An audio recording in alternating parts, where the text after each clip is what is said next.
Well, with the Gears transcending all the way from South Africa to France, and they can feel it, it's time to catch up with all the latest news with proud sponsors of the 2023 Rugby World Cup, TOTALENERGIES. And joining us for another rugby recap and a little bit of a chat is sports journalist, commentator, former Varsity Cup star, Nathan Gogela. Nathan. Yes. Woo, buddy, could we have wished for a better opening round of the Rugby World Cup? This is going to be one for the history books, I reckon, bro. How have you wrapped your head around this opening stanza? Yeah, I think it was obviously with predictions and all the ratings and the rankings before it. It's actually relevant now. Anything can happen on the day. So Argentina, England, what happened? Wales, Fiji coming close. So yeah, it's been good so far. It's special, and I'm glad it almost feels like an underground tournament, because everyone was like, whatever the rankings, we're going in there, you get judged on your latest performance, which means a lot for every game, for every team. So let's start with Pool A. Italy topping Pool A at the moment, followed by France on 4 points. Where are the All Blacks? What is going on? We wanted France to come out of the gate strong. We had a lot of hope around this Italian side with so many brilliant young players. This pool is not looking anything like we expected it to look. Yeah, I think if we look at the France-New Zealand game, Andrew Dupont after the game did mention that they weren't at the best. And obviously putting 27 points against the All Blacks is quite a statement. Under par, yeah. So obviously they set themselves a standard there. For the All Blacks, they need to beat all the remaining teams in the pool. It's going to be tough considering they lost to South Africa and obviously now to France. It's going to be worrying signs for them coming into playoffs as well. It really is, and that's why we said that initial game was probably the most important pool game, and they lost that opportunity.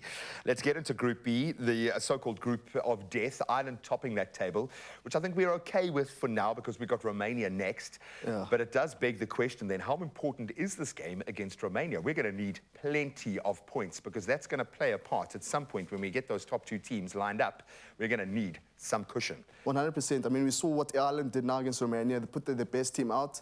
They put 80 points and more against Romania. So I think for the box now, it's just to get points difference in that Romania game and moving forward, just creating that points difference compared to other teams as well. Because it could come down to Ireland potentially beating South Africa. Obviously, we don't want that. And Scotland, obviously, losing to Ireland just one game each is going to come down to points difference and bonus points as well. So I think moving forward is going to be a close one. Should we be scared of Jebben's absence for this Romania game? As much as we don't need him for Romania, when we want maximum points, we want that physicality. Yeah, but obviously we have a lot of squad depth. I mean, Rassie and Jock did create a lot of squad depth in the last 4 years. So obviously we can look at the likes of John Klein and Ergens Neyman. Marvin Ori hasn't featured as well in the World Cup. So we have quite a bit of depth there. Like locks, yeah, no, they're going to put their hands up, and they're big boys, and they bring the physicality. Group C is where the spice is happening. Probably the game of the tournament, maybe for the whole tournament. Wales and Fiji, incredible. So we've got Australia, obviously Wales on 5 points, Fiji on 2 after the most incredible battle. What does that say about World Rugby and about Fiji, that performance? Yeah, obviously Fiji, I think some of the guys in the Fiji team coming from the sevens background, to Sova, Rajajwa, I think those quality players, the backline is quite quality as well. So I think it's good for World Rugby that these tier 2 teams are coming up and obviously competing against the tier 1 nations. And terrifyingly good, man. And they've got their set piece down as well, and they were just looking good. I think, for me, Fiji has got the hearts of this World Cup. I think they've definitely got that. Then Pool D was thrown wide open. A brilliant match between Japan and Chile, and that left Japan at the top of that group. We know what they could do. We're not going to throw any shade there. England came so close, but they showed some mettle against a higher ranked, the favourites in that match. When have we ever heard Argentina the favourites over England, World Cup finalists? But what does this mean for England's challenge? Being tested like that at the right time might have worked in their favour.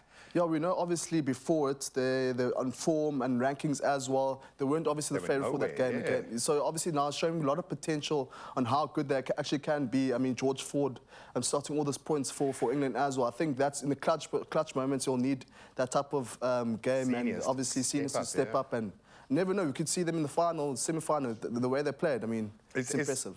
I'm thinking Italy, Fiji, the dark horses here. Do you think a dark horse is going to tell the story of this, or are we going to see the big guns kind of rise above?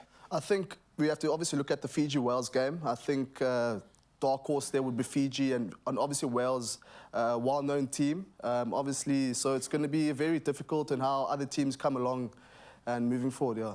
I think the betting pools have been thrown wide open. The chatter on all of the WhatsApp groups, we absolutely love it.